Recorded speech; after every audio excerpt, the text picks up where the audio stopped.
আসসালামু আলাইকুম। ওয়ালাইকুম আসসালাম। কি রে, কি খবর? যে রিয়াদ ভাই একটু কথা বলুন। আপনি ফ্যাক্টরি খুলছেন কেন? বাবা ফ্যাক্টরি খুলছেন কেন? খুলছি কেন? হুম?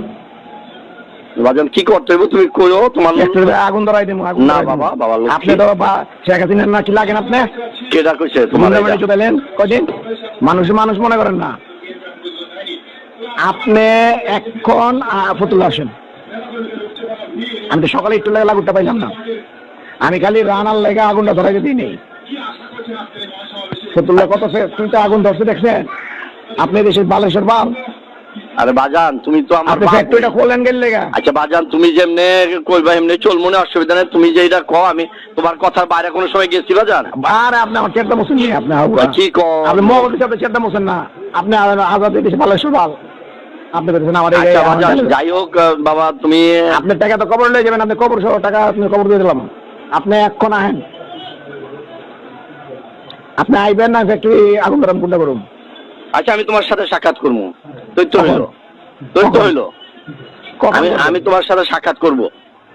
সেটা কখন করবো? তোমার সাথে সময় নিয়ে করবো। তোমার নাম্বার তো আমার কাছে আছে, আর আমার না নাম্বার। আপনি আমার বলেন এখন কখন করবেন। আরে বাবা, তোমার সাথে করবো তো, তুমি নিশ্চিত থাকো, আমি তোমার সাথে সাক্ষাৎ করবো। আপনি আমাকে সময়টা বলবেন কি বলবেন না সেটা বলেন।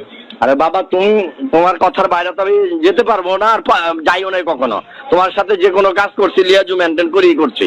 আমি যেটা কই সেটা শুনেন। হ্যাঁ বাবা, আপনি যে দেখা কখন করবেন সেটা বলবেন কি বলবেন, হ্যাঁ বা না করবেন।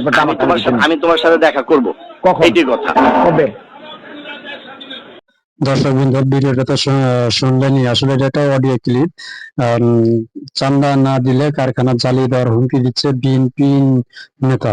কল রেকর্ড ফাঁস হয়ে গেছে, সেটা আমি আপনাদের সামনে তুলে ধরলাম। এই হচ্ছে বিএনপি নেতা, ওনার ছবিটা আপনাকে দিয়ে দিলাম। আর যাকে হুমকি দিচ্ছে শিল্পপতি আজাদ সাহেব, তারও ছবি দিয়ে দিলাম। আসলে এরকম কি বলবো, আসলে চান্দা পরিমাণের চাইতে মনে হয় চান্দাবাজ বেশি হয়ে গেছে। তো চান্দাবাজ বেশি হওয়ার কারণে আসলে এই দলটাকে মানুষ ঘৃণা করা ছাড়া আর কিছুই ভাবতেই পারে না। এটা স্বাভাবিক বাস্তবতা।